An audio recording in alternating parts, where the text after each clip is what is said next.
Hey guys, how are you doing? Welcome to Macrotraveller's video.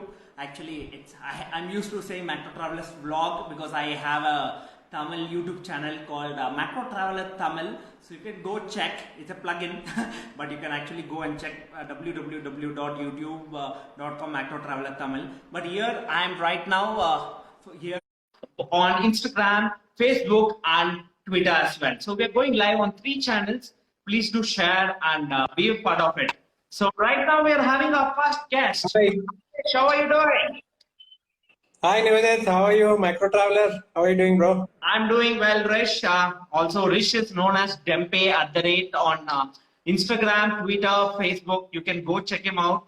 For people who don't know about him, I'm going to give you literally like an Wikipedia information right now because Rish is been one of the pioneers of blogging, if you ask me. As if you go Google as well, you will know that he started doing blogging since 2001. I was actually in school that time. So one of the oldest, almost decades of blogging. Before I go and tell all the list, basically I'll have a checklist of what all things to say about Rich because that's how many things he has done in his life, especially in blogging career because he's been doing it for 2 decades now. So before we go into that, I would first say about Rish, whatever I knew about him, because I know him for the last 9 years. In fact, 2011, we met. Again, we being more of a professional kind of people, we met as professionals because I just got into blogging in 2008 and I was quite active on social media. Being in Bangalore, Rish he was known as Lord Dhempe for people who didn't know, because there are lots of people who have just come up in the last 5-6 years who know what Dhempe was known as. Lord Dhempe is what people know him for, so you should go check. Google, you will know Dhempe. If you Google, you will know there are articles called Lord Dhempe, there are articles called Fake Dhempe, all in good sense. You'll have to go read the articles in Times of India and all, because he had articles even before he became a big blogger. Like 15 years back itself, he had these articles about him. So that shows the he had and the kind of journey he went into becoming a blogger. So before I keep just talking like coffee with Karan, let me get my guest to talk. Over to you. Yes, thank you, Nivedit. So it's wonderful to be on the Macrotraveller live. And I just wanted to share my journey of travel and blogging here. And I would just start with one of the things that, like I remember during the 90s, Chiranjeevi was one of the Telugu actor Chiranjeevi. They used to say that he was the first to charge 1 crore per movie. And I think I was the first to charge 1 lakh per blog when I was featured in Times of India around and when was this, decade back. Yeah. See, in a decade back, people were saying he charged 1 lakh for a tweet. The reason, again, I'm interrupting is because he actually was maybe the second Indian to be on Twitter, if I'm not wrong, right? Yes, yeah. I was the second Indian to be on Twitter and maybe one of the first 100 in the world. So yeah, I think that way that's an achievement by itself, and to be an influencer from there, something like it, that's the reason maybe you were verified as well immediately once the verification came out, and you've been one of the pioneers of blogging and digital marketing from the time even the whole scene started. I think you have seen it from the nascent stage to maybe the phase 3. Now we talk of coronavirus phase 1, phase 2, phase 3 like that. You have seen from how it started. Regular stage to maybe we have already in blogging we have come to a saturation level or maybe community transmission already, so something like that. Right. Yes, yeah. So I mean, just to start, I started around 2 decades back in around 2001, early 2001. I started where I actually started blogging mainly on a platform called the Live Journal. And many people don't know it. LiveJournal is almost defunct now, but it's still there. You can go there and search for me as Dhempe, DHEMPE.livejournal.com, and you will get a lot of updates about what we were doing. So we used to have a very close community of LiveJournal bloggers at that time. And we used to be like around 40-50 in Bangalore. And then across India, we used to be around 100 to 200 people who used to blog regularly about their lives. And we used to be, sharing. It was a very community kind of a feel which was there. So where we used to be sharing about what we are doing on a daily basis, the travels that we are doing, the kind of maybe new food that we are discovering, because obviously around the turn of the millennium, which was when I started the blogging, a lot of, I mean, people in India also, there was more new restaurants opening up, new hangout places. Travel was looked as not a necessity, but as something like people would love to do it, kind of a thing. So I was doing that also. And over a period of time, new kind of social media tools started coming in. Orkut started coming in, where you were also very active on Orkut. And Absolutely. there was, I think we were yeah, one there of the was first influencers to be on Orkut, if I'm not wrong, as well, because we have been doing that for quite some time. yes, yes. So I think somebody is asking what's the name Dhempe starts. Let me also like get it out of the way initially itself. Like, you know, when so Dhempe College is a college in Goa where I studied my graduation. And when I started my blogging, at that time I was the only one from the college who knew about blogging, and I had started a college page called dempe.livejournal.com. But and I used to share updates about what we were doing in college, because our college, though it is in Goa, it was one of the most happening colleges where we used to do a lot of theater. We used to do, you know, creative arts. We used to take part in a lot of social activities also, where we used to go and help the NGOs and all that. And we used to document all of this using digital cameras, which were just coming out at that time, at a very nascent stage. They were just coming out at that time. So we were documenting that using the digital cameras. And then I was the one who was like very tech savvy from that time. And I used to upload this onto the blogging circuit. And slowly that became my own blog, because my college friends were not very active. And so that became my own blog, and where I started sharing my personal anecdotes about what all the different kind of things that I was doing. So that's how it became. So, you know, people who know Orkut maybe they can just give a cheer on our live. Actually, they can just Yes, you know, absolutely. who remember Orkut. I think let's see how many people actually remember Orkut. So, you know, Orkut also had a very good, interesting things like, you know, a lot of people used to use it for networking with schools and colleges, and, you know, even people who were just starting to work and all that, they were obviously using it. But slowly, a lot of brands started coming in there and started saying that, you know, let's use Orkut as a medium to share, to have a two-way communication between the brand and, you know, the person. So brand and consumer kind of a thing. So that was a very good thing. And what was happening is that as Orkut came up, and we were also creating small communities wherever we would go, like Orkut Live Journal. Whenever I would visit Mumbai or Delhi, I would call for a Live Journal meetup and Orkut meetup. And people, when they come to Bangalore, I used to host this kind of thing, Live Journal meetups. We used to have close to 50, 60 people coming for each meetup. We used to do it in Coffee Day. We used to do it in, you know, Barista and all that, which were very new at that time. And slowly we kind of built this very close-knit community around blogging, and people used to, like, you know, help out each other.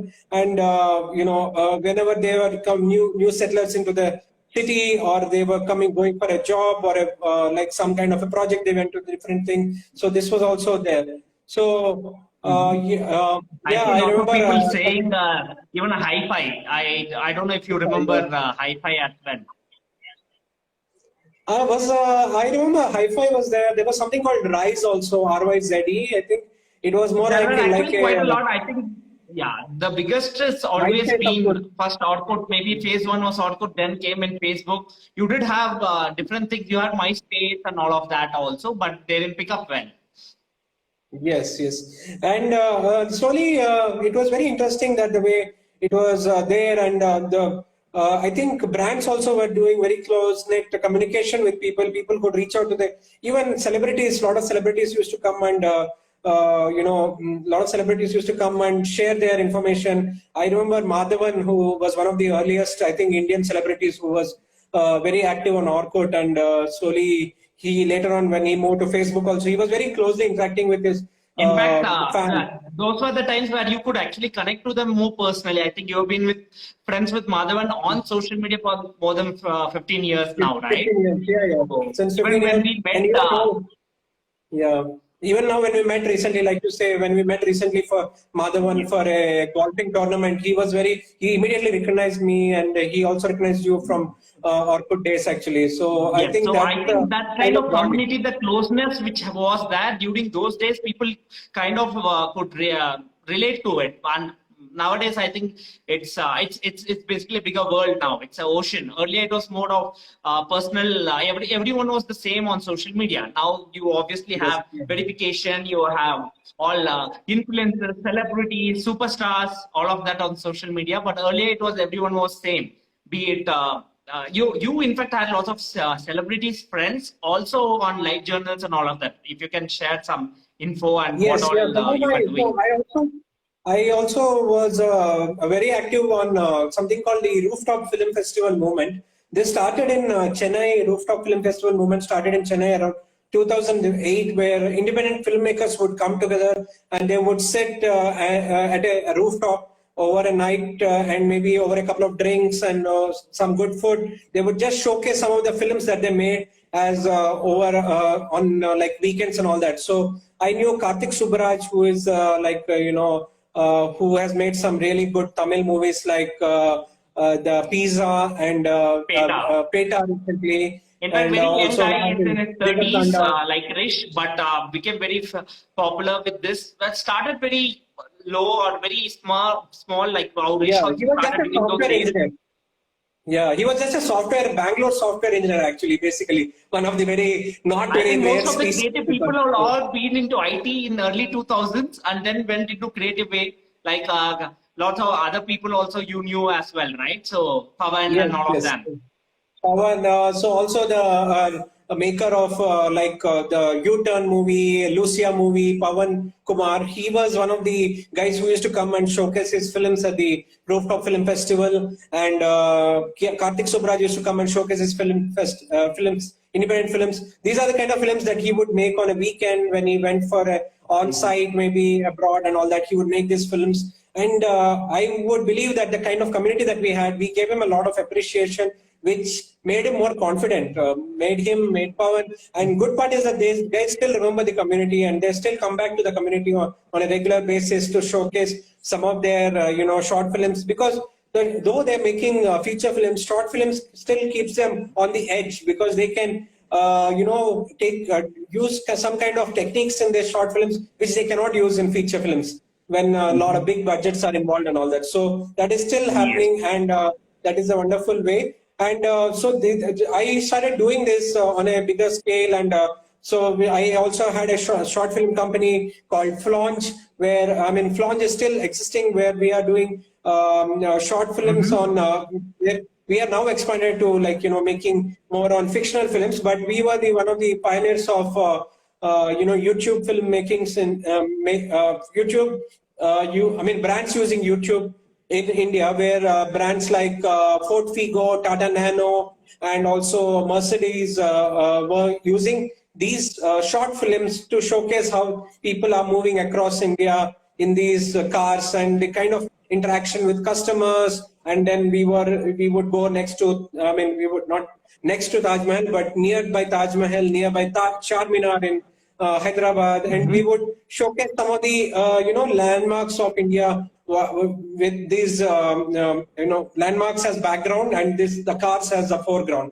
So this I have done around 2008, 2009, and so this was very interesting. And that time YouTube had just started in India, so it was very much a very new concept which we had done that time. So it was very Yeah. interesting. So also going away from social media, one more thing which most of us know recently is you've been classmate of Prabhas, the Bahubali Yes. superstar. So I know that was not related to social media, but if you can share some light, this like I said, this had some relation to the movie. Which movie was this? In Tamil, it was called Kushelan, and in Hindi, you had another movie Oh where yeah, yeah. like Billu Barga. Krishna Sudama Billu. kind of stuff. Yeah, yeah, yeah. Yes, So, yes, yeah, absolutely. below Baba. So, yeah, basically, yeah, one claim to fame that I love to make is because Prabhas is my 10th class classmate, and recently we finished 25 years of 25 years of first meetup, where and we are all connected still. Our 10th class friends. It's been 25 years since I finished my 10th, and all my 10th class friends, we are all still connected on WhatsApp. And Prabhas, we recently met Prabhas, and he was able to connect to what we were doing. And the good part is that when Prabhas did his debut around 15 years back, he invited all of us to his movie premiere. And that time he started out very small, though he was from the film industry background. His uncle is from uncle is into films also. He was a Yes. kind of a like, he was not a big time star, but he was a like something like Ambarish in Karnataka. He was there, and he was known as the angry young man kind of a person. So Prabhas was like had to come from a like a very small he got a good break, but initial few films were not good, and it didn't do well. But he, with his commitment, and with his honesty, and with his kind of he put in a lot of hard work to come to where he is, and to get a star director like basically Bahubali director Rajamouli to take him Yes. and use him for 2 big films, and spending 6 years of his life with that film. So it's really wonderful that he gave him some chance, and he has now proved himself, and now he is the kind of actor who is now considered among the top A list actors in entire India, not just in Andhra. So it's a great proud moment for me. And when he learned about, when we met him recently, me and Nivedit, both of us met him recently, and he learned about what we are doing with travel blogging, and he has been following us now on social media, and he has been Absolutely. In fact, regularly we have got some opportunities to work with them in the future as well. So yeah, looking forward to it. yeah. And he is the kind of guy who recently reached out to me and told that he was in Europe shooting during early part of March, but as soon as he came back, he immediately quarantined himself, and his entire team quarantined themselves, along with, I think, Pooja Hegde was there. She was the heroine, so Absolutely. they all quarantined themselves, and now they are all, I think, hopefully in the next 1 week they should be all fine. Till now they're all doing good. So I think that's great. And he has also, one good news is that he has contributed around 3 crores for a Prime Minister Fund for the coronavirus. Yes, absolutely. So that's really nice that everyone is actually contributing. But I think both of us also have been traveling quite a lot, and we once we knew the issue is that. In fact, I was traveling that time, exactly during the time. I immediately had to cut short my trip, come back. I was in Egypt. This was our first anniversary. I'm not doing this. And, maybe you can just share about this, because I can understand the kind of like what you was going through your mind when you were there, and the kind of stress that you must have felt. Maybe do you want to just share in a couple of minutes about where were you? Basically, I had planned quite some time back, because this was our first anniversary trip, mine and Shweta's, my wife's. So we actually had planned to go to Egypt, because that was my 30th country, and first time to the mainland Africa, because I have been to Mauritius as well, but I haven't been to the mainland. So I was looking forward to it because it's always been in my bucket list. In fact, it's Rish's bucket list as well, which we'll ask in the future. What are his bucket list? But this was my bucket list, to go to the pyramids, to have the whole thing, what we have read, like the history they had 5,000 years ago, which is one of the oldest in the world. So when I actually went there, it was very different, the kind of experience I had. Though when we went to the airport itself, in Bangalore, I'm talking of, the airport itself was kind of empty. This was the first week of March, and then we had taken all precautions. We had our hand sanitizers with us. We had napkins, all of that, and then we from that we in the flight also, a Boeing 787 had only 20% of passengers, not more than 40-50 people. It was quite empty, and from that we went to Cairo. Cairo was really, I would say it was kind of deserted. We didn't see too many people at the airport. When we went, we had to sign a health declaration form. The way I had planned it, initially we had 3 days in Cairo, and then we go to the other famous places out in Egypt. We also will do the very famous Nile cruise. We would have heard of Nile and all of that. But when we initially were there in Cairo, things were quite normal. We didn't see too much of panic and all of that. And globally, and even in India, the pandemic didn't actually break out by then. It was Yeah. kind of calm. So we thought, okay, let's take it easy, but be careful. But suddenly on day 3, after we saw the pyramids and all of that, the place where we were about to go for the cruise, which was by train, overnight journey, had overnight almost 40 cases in a particular cruise, and that Wow. kind of Okay. freaked us out because we were going to the cruise and we wanted to Mm. obviously be safe. So the first thing I did is go online and check how do I get back to India, because one, it's better Yeah. to be safe. It's better to be safe in your homeland rather than being stuck outside India, because nothing as good as being taken care by your own country or by your own people. Yes. That's more freedom and things. And because we had this plan, I went online, saw tickets, really expensive, because I got my round ticket initially for 50,000 for both of us. And when I checked now, for Mm. the same day or next day, it was coming almost 1.5 lakhs just for one-way ticket to get back to India. I was like, Oh, okay, this is okay. getting quite out of budget. Tried lots of permutations, combinations. Some flights are even getting Mm. cancelled as well immediately. So finally, I booked the Oman Air, and we had only 6 hours to go, so we went around Cairo itself, did some local sightseeing, but trying to keep away. Social distancing, we started off by then already during the trip itself, and then we got back to India quite safe. By 9th of March, Right. we were in India, and from then we have been doing social distancing, and we have been also doing self quarantine. It's been 3 weeks, and we've been hale and healthy. So that way, Okay. we are trying to keep ourselves kind of safe there, and hopefully everyone follows that for the next 2 weeks to go, because I think that's very important for India. The kind of situation we have seen, what is there in Right. last 1 month, and what's grown in the last couple of weeks, it's been very saddening, especially for Europe and US. These are the countries which we have also traveled. In fact, me Yeah. and Rish had gone to US a couple of years back, and I've gone, I think, in the Yeah. last 3 years almost every time. Also, one Yeah. of the first Indians to go to Oscars, like the blogger as well, couple last year, like 2018, not 19, 18. So it's saddening to I see think these places this being relevant. affected, and I feel Yeah. people have to be even more safe. Yeah. I think there is a relevant question that Nandini is asking, where she's asking basically how the issue will impact those who blog on lifestyle and travel. Do you think worldwide clampdown on travel will last? Will it last very long? Actually, so do you want to take it, or Mhm. should I just share my thoughts? You start off. I will add on Okay. to it. Yeah, I think, Nandini, I think right now, yeah, there obviously next 2 months it's going to be impacted. Where obviously, I think next 2 months at least internationally, there's not going to be any travel which is going to be happening. Even in India, even if it starts within a month, so people are going to be very cautious on spending on travel or spending on lifestyle products and all that. Right now they are only looking at essentials products actually.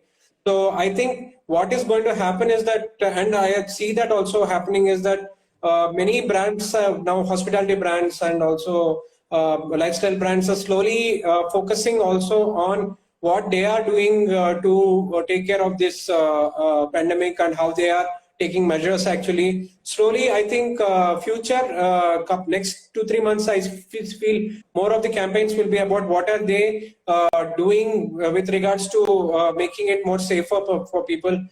Maybe in the next 1 month or 2 months, once all the cases are limited, and we know that where and maybe tourism opens, we will be seeing how they will be talking about how they are taking precautions. And because initially when they were taking precautions, it was just about checking temperature or something like that, which was happening at many airports also. But now people have realized that those kind of things are very superficial measures. There need to be more stringent measures which need to be taken. I think that is going to be there, and that is going to be what that we are going to focus also on these campaigns, I think. You want to add a couple of Yes. So points? my take is, to be very honest, my bread and butter is been travel. So we travel for a living, me and Rich, mainly, especially So I quit my job 5 years back. All I do is travel. I travel for a living. You guys would have seen all the updates. For me, it's literally like a full stop. I understand financially it's going to take some time for me to reach to the place what I have been doing or what we did for the last 5 years. But I understand from the criticality point of view, it is not going to be easy for the world itself to cope up with something like this immediately. I think this is actually going to change the way we've been living for the last few years or few like maybe a decade or so. The way we are going to live from now, it's also our lifestyle is totally going to change. I think social distancing and everything is going to impact us. Maybe psychologically also it's going to like. I don't think it's going to be easily. It's going to come out easily to travel anywhere now. So even if you travel anywhere, you'll be a little cautious maybe for next couple of years. Generally, because you don't know how things can turn out anytime. So that way, it's going to take time. And mainly for companies, especially travel, hospitality, we have quite a lot of friends out there. I'm sure it has affected them big time. But I think more than that, they are more worried on the life rather than livelihood, which is what I am also doing. But I'm not looking at any kind of any travel to happen this year at least. Maybe something this year, hopefully when things settle. But till then, we are just going to go on with things which are happening. Like take what we couldn't do all this year. Maybe for the last 5 years, there are things which I couldn't do because of travel. So I'm going to work on that. Like you've been working videos, blogs. I want to doing on all the pending things we could. Feels like our 80s, 90s kids where we are getting back to the old style, except for internet, almost everything else we have gone to old style of eating at home and old style of like we actually are sleeping early. One of the things which you have also seen, I think this year, both of us have started taking health seriously because health is wealth. Everything else can stay because right now, the only thing that matters right now is health. Whatever money you do, whatever name you earn doesn't matter because if you're not healthy, nothing stays. You can't do anything with it. So Rish also has been working out on it and he's been taking care of health even before this pandemic came out, outbreak happened since January. I have my blogs where you can go check that I've been blogging. I've been blogging about my fitness thing because it's been almost 2 months, in fact 9 weeks since I've started working on my the health part of it, and I've actually lost around 22 kgs. So which is a good way for a longer run. So this is something I couldn't do earlier, and now I can actually work on it, which is I'm really happy that this is going to get me a longer way, whatever happens. So I think it's a good break for everyone just to kind of introspect what things they could do better and obviously work on it rather than crib on stuff, because I can go on cribbing that I can travel, I can't travel. There are 4 projects, international trips, which we lost in the last 2 months, which should have happened on March and April, but that's okay. Obviously trips can happen anytime, but health and life wouldn't come back. So I think that's very important. I think we also have another question where 1 minute. Okay. Yeah, we have somebody where he is Shukla. Yeah, he is asking about in spite of lockdown, many people are going outside and doing their regular things. What do you say on this? Yeah, of course. I think it is totally obviously we should not. Obviously, we should take the lockdown very seriously. Everybody wants to go out, but the government has come up with this plan for a reason. This is a tried and tested method, which we have seen in countries like South Korea and all that, which have gone in complete lockdown, and they have realized that the cases have dropped a lot. And in India, which is very unstructured, most of our business, most of our lives are unstructured. It is very much more important, but I think many people are not still realizing the importance. But so that's why people some of the police and all that, they have had to take very strict action. But slowly I think people are realizing, and then people are making an effort to make their lives more interesting when they're sitting at home I itself? think my take would be that generally people have that complacent saying, okay, young people wouldn't get affected, or basically it's people who have less immunity are going to affect. But they don't understand that any of us can be a carrier. So if this is like, it just gets passed to anyone, and from that gets parts, like if it's like saying one bad apple can spoil the whole basket. So here, if one is affected, everyone else can be affected as well. So if you don't get harmed, but maybe in your family, you might have parents, you might have kids, so they may not have that kind of immunity. They will also get affected. So you wouldn't want to take that risk if that is how you are saying. So, but I think right now, once people start seeing that fear, when they see someone close to them is getting affected, then they obviously get serious. Or till then, people just take it very easily. But I think people should learn from other countries. Like if you see US already suffering really badly, we have lots of friends out there. Europe is literally, even now they have come with shutdown. Italy is, but still they've come to a stage where it is going to take some time for them to reduce the numbers. But India, being a 130 crore people population, it is not easy at all. I would have dreaded if I was PM. I think Modi ji is doing a fabulous job. I know it's not easy. You can't please everyone, but that's how you need to have some guts to take some bold decisions like this. And I think we all should respect that and give that a shot. If we can fulfill this for next 2 weeks, we are staying at home and trying to do stuff which we couldn't do earlier. That's what I would advise everyone to do, because there for things we were saying we didn't have time. Now we have all the time on planet to do. In fact, people want to get back to office because they're getting bored at home. But I would say you put it on more useful use where you can do things at home. Why don't you start doing stuff where you can actually do the home, spend more quality time with family, create some stuff where actually like people. I know what some of the people are saying on the chat also, where they're telling that, how is the, especially where we were earning a lot during, earning with travel and lifestyle. But I am sure that slowly it's going to happen where brands are also going to look at a different way by which they want to promote their products or their services also. And that's where we are also going to be very crucial, people who are going to influence that actually. So I think that is going to be surely going to happen, and it's already happening also in some of the ways where brands are talking more about mental health also, how you need to, because especially people who are staying alone, there are a lot of people who are staying alone obviously people who have been stuck in time because a very drastic change from what our lifestyle is. We are so used to social mingling, like between you and me, how many trips did we do in the past 5 years? Like easily we would have done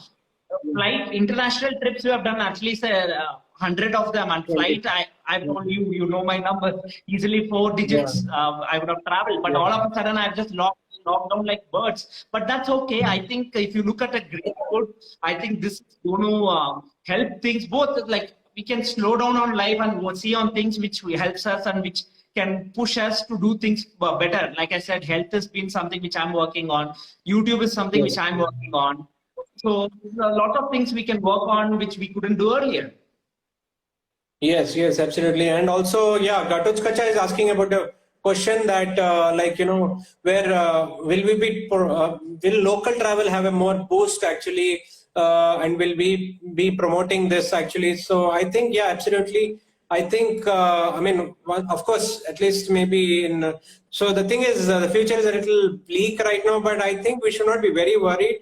But maybe in next 2 months or something, where if local travel becomes more feasible, and then we know we are more clear about the kind of cases which are coming from outside and all that. And we are right now, even India, almost every state is affected. So local travel also would take some time unless there is virus is kind of enclosed, or it's not there anywhere. The virus is not getting spread. Then I think slowly it might come out. Till then, I think it's all about doing virtual travel. So in fact, we have quite a lot of friends in travel industry and media who have actually started doing campaigns on how to keep travel alive. I know this is not the right time to talk about it, but this is something which is part of our life. So we keep sustaining, but when time comes, I think it will pick up because it's bread and butter for millions of people.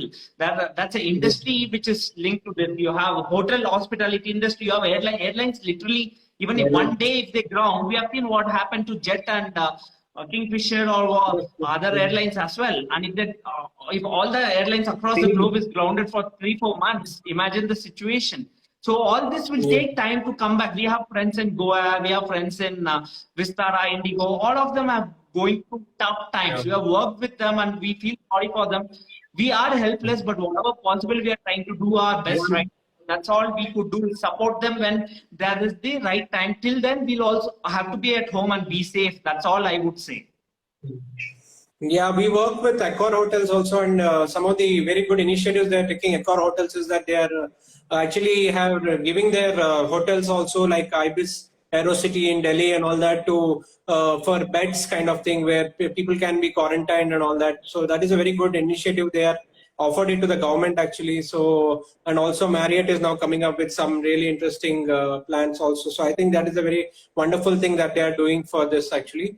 So, I mean, yeah, I mean, there have been, so, I mean, we'll have to look at obviously health initially and then slowly, obviously, because of lockdown, businesses will suffer and all that, but they'll have to look at, this is the time to think of some innovative ways in which they can make money and they can sustain themselves actually. So, many guys are now, many tourism boards across the world are now doing online webinars actually rather than do an offline event where you can go and meet them, and like Korea tourism, Switzerland tourism, all these guys are actually now doing webinars where you can know more about the their products. So that initially they used to do like events in offline events and all that. Now they are doing all online events where you can come and know about the kind of attractions which are there. And so it's all about now, plan now, travel later kind of a thing which is coming up. So obviously things will look up and there are things which are being planned by many organizations. So slowly, I think that will come up. Do you want to add anything? No, I think that's good enough. Let's go to the other section because we've been talking quite a lot about this. We'll come back to the questions again later. So what I actually planned is I also wanted to. So you've been doing travel for quite some time now, like more than a decade. You're a travel blogger. Earlier, you started as a tech and more of a tech and a lifestyle blogger and moved into travel, similar to what I did as well. So if I had to say, I know travel is not the right thing right now, but if there are 3 travel tips or hacks, what you would suggest or what you have been using till date, if you can share.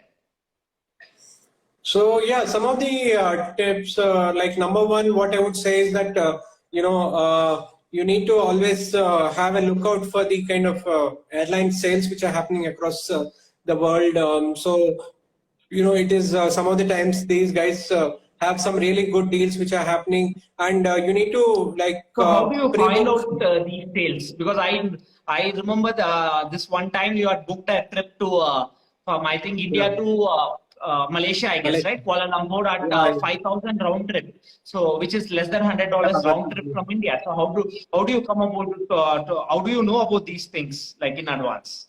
So yeah, it is very important that you need to follow these brands' social media handles on a regular basis, and also look out for the kind of special offers that might come up from some of these these digital wallets also. So that time I remember Paytm had a very good offer which was running, and they had a kind of a 50% off on a flat 50%, no questions asked kind of an offer which was there on any air travel, even international air travel kind of thing. And so then I had booked a flight from Kochi to Kuala Lumpur for just for 4,000 rupees return trip, because generally it is around 8,000 rupees return trip. So I just got it for 4,000 rupees return trip, and also it helped that I already had an existing Malaysian visa for 2 years. I think that time it was there, and so I could immediately use that, and that was a kind of a very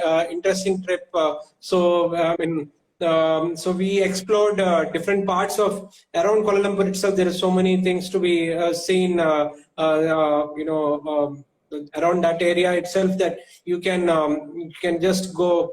I think there's a place called Port Dickson, which is hardly, I think, 40 kilometers from Kuala Lumpur, but it's a beautiful, untouched kind of a beach destination. And, these are the kind of places where very few people are there, and you can just find like virgin beaches, and you can just enjoy there with your family. And the prices are also very dirt cheap. So around, just for, I think, 3 nights we stayed there for like 7,000 or 8,000 rupees. So it is, even now the prices are something similar. This was 4 years back, but still Port Dickson is a very relatively unknown destination that you can go to in Malaysia. And if you can connect from B towns in India, then the kind of cost also goes down, because they need not pay the airport taxes, which are generally high in cities like Delhi, Bombay, or Bangalore.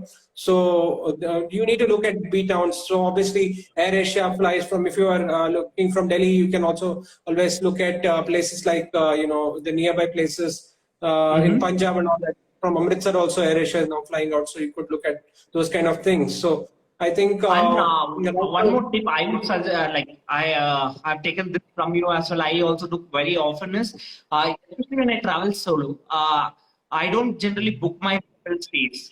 So we have done this in quite a lot of international countries as well. So what happens is, especially if it's an off-season time, and you actually land at that particular time, like on that particular day, and you have like you land at 2 p.m. and most of the hotel check-in starts only after 2 or 3 p.m., right?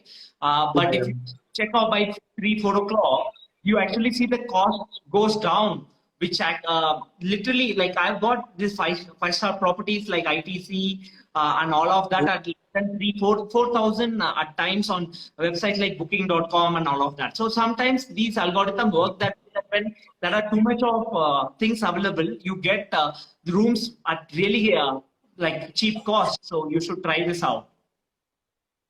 Yes, absolutely. And I think also you should have a look at there are sites like Skyscanner and of course Google Flights also is there, which actually gives you an option to kind of search from a there you need not go from a direct flight, but if there is a kind of a flight which is there from like one stop, you or have even a hop on hop off flight, or you have multiple stops, but they're much cheaper. If you have time, it works out better that way.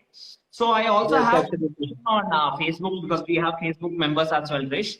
So Chandrani has asked a question saying, which are the places one should select to visit now that Europe and USA are mostly affected? So I would maybe add up saying right now travel wouldn't be advised at all, at least international and domestic, like I just said some time back. But what is your take on this? I think, obviously right now I don't think because the government is very strict about the foreign travel, and of course non-essential travel is totally off. Even if I see maybe in April or May, towards the end of April or May, only business travel or very essential travel might be allowed, or medical travel or something like that might be allowed. Even that, because till the time we contain the pandemic, that it doesn't reach to a level where India can't facilitate the health center, healthcare infrastructure. I don't think they would allow any kind of travel. I know this is actually the peak of travel for most of the travel companies or even tourism, because we have worked with a lot of tourism, be it. I think we have got all of that. I really feel sorry for them. Unfortunately, this is the peak season. Nice to see founder of Simba. Joining us. That's why I'm seeing quite a lot of people out here who are from all the industries. So media industry, travel industry are asking us questions. So that's the reason why I wanted to ask you. I think right now it's better to work on more online content. In fact, right now I've been putting lots of online content, travel content, or based on countries which I have been. Like you would have seen some of my drone shots in Maldives or Mauritius, or all these countries which have been in the last year. The kind of top of mind recall is there for people when travel starts. I think one in July or if things go well, maybe in 3 months we start traveling as per maybe the industry standards. If people are saying that, maybe what are the countries you would suggest that we should travel, start off with? Because So I think, yeah. Europe is kind of, I think, the most affected. I would maybe personally say to start off countries which are closer to India, maybe start off with Mauritius or maybe Indonesia, things which are not as much affected compared to other countries. I would say to start South off with Korea. Maybe like South Korea, Sri Lanka also is not that bad actually. Sri Lanka. So South Korea also is being very affected, but I think they kind of controlled it. And even Japan would try to control it because next year they have to do the Olympics out there. So they have already, and been in Japan a couple of months back. Very organized country. Still they had to go through this. I know how painful it would be because just few months before the Olympic, the big event happening, that they had to figure out all things, how to manage and all of that, because they have been planning this for years. I'm sure when I went, I saw stadiums being built for this, and all of everything. The world literally had to put a pause on this, and they are literally restarting it. So hopefully they also come back with flying colors. Yes. I think it's going to be very interesting to see how the brands are going to, like, what are the kind of interesting things that they are going to do right now. Obviously, many brands are talking about how to plan in advance for this. What are the kind of things that you can plan digitally? I see that many museums in UK are now open for virtual, tours kind of a thing. So where you can, so maybe you can just ask the next question. Yes. So what was the last trip you did before the corona outbreak happened, coronavirus or COVID-19 outbreak happened? So yeah, many people are seeing I'm sipping out of a cup, so I don't know if you can see, this is Meghalaya actually. So my last trip was to the beautiful northeast state called Meghalaya. This was actually my first trip to northeast, and I know I think both went of to us Assam. traveled for the first time to northeast this year. Like we were spellbound. I had been to Assam and Rishi has been to Meghalaya. Both of us did two different travels. I think both of us went for festivals out there. So So I went to something called the Meghalayan Age Festival. So it must be very interesting for you guys to know what is a Meghalayan Age actually. So like Jurassic Age is there. So the last 4,200 years back to what we are living right now is known as is now being given accreditation by the global authorities as the Meghalayan Age because of the kind of rocks which are formed in the the caves in Meghalaya. So caves in Meghalaya are some of the best caves that you can find across the world actually, and but many people don't know about this, that the current age that we are living in is now called as the Meghalayan Age. So Meghalaya, the Chief Minister of Meghalaya, Conrad Sangma, who is son of the, like many people in the 90s may remember, the kids of 90s may remember, we had a Lok Sabha speaker called P.S. Sangma. His son is Conrad Sangma, and he is very dynamic, young, just 42 years old, and he is now, he being a tourism minister of his own state, he's now kind of building the tourism in that state, and he did this entire festival where there were hot air balloons, where we went down to some of the underground caves, where we did trekking in the forest, where we went to that living root bridge which is there, and some of the best waterfalls in the country is there in Meghalaya. So, and we went to all these places, and it's still very untouched.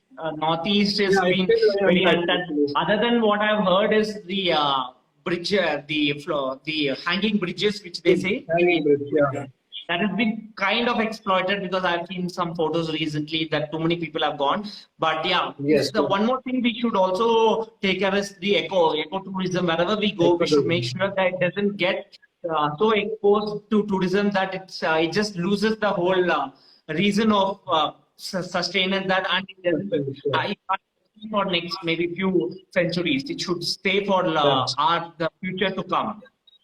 I think Shravan is also saying here Taiwan is what he would like to add. Yeah, of course, Taiwan, me and Nivedit went to Taiwan 2 years back, and we had a wonderful time there. So where we, so Taiwan generally, doesn't feature on many people's travel list, but it's very easy to visit, especially if you have got a US or UK visa and valid visa that you have got, and it just requires you to just register, and then it is very beautiful.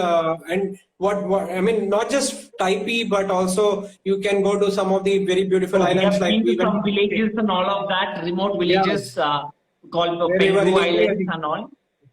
Pengu Islands, yeah, Pengu Islands we visited. This is actually Taiwan itself is an island. Then this is an island near to Taiwan. I mean, away from the mainland. But it itself is one of the most beautiful islands that we have ever seen. And also I think we were the first Indians to go there, and when we did this, people were so like they were very friendly, and they are hospitable, and they were literally coming taking selfies as if they have never seen Indians till date.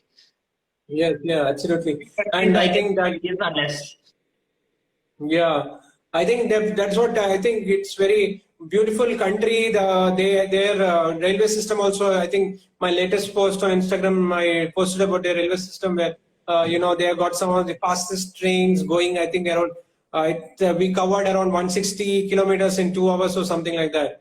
And some very beautiful, clean and affordable trains also there. I think Taiwan also might be a very good thing, but again, we'll have to figure out because it's of its proximity to China and all that. So we'll have to see how the thing is there, Taiwan for traveling. But so some of those things, but going ahead, I think once this entire problem gets sorted, one of the dream destinations that I would love to go would be maybe Mauritius and also maybe Egypt actually. So I think that would be something that I think my Egypt trip is still unfulfilled because I haven't done my whole trip. So we can do that together next time when we are going. So it's like the curse of the Ramses. It's like, remember the Mummy movie, Curse of the Ramses kind of a thing. Oh yes, absolutely. I know. In fact, that it felt like deja vu inside the Mummy pyramid. The pyramid, and where I was seeing where they had the sarcophagus, I was like, hopefully, can you just talk about that? Can you talk about your experience, Nivedit, where you were, I think, one of the first Indians first ever Indians to go to that. I think one of the very undiscovered tombs actually. So what Rish is actually mentioning is, if you have seen my post, so not many people know there are lots of pyramids. It's not one particular pyramid. What you see in movies or like the Seven Wonders, the one wonder which they say is the Giza pyramid, which was, so again, Egypt, like how India has, they have different time zones or different kingdoms. One kingdom was the old kingdom, then middle, and then last kingdom. So old kingdom is when they had the pyramid of Giza, which was like the biggest, where you see the spins and all of that. But this is not part of it. There is one more. There are lots of pyramids, but another pyramid which was called the Saqqara, in a place called Saqqara, it's called the Dosat pyramid. So this was supposed to be as the first pyramid in the world. Which was built, and it was, like you said, the movie Imhotep had built this pyramid. He was actually the advisor, and he was a good guy in reality, it seems, but in the movie he's a bad guy.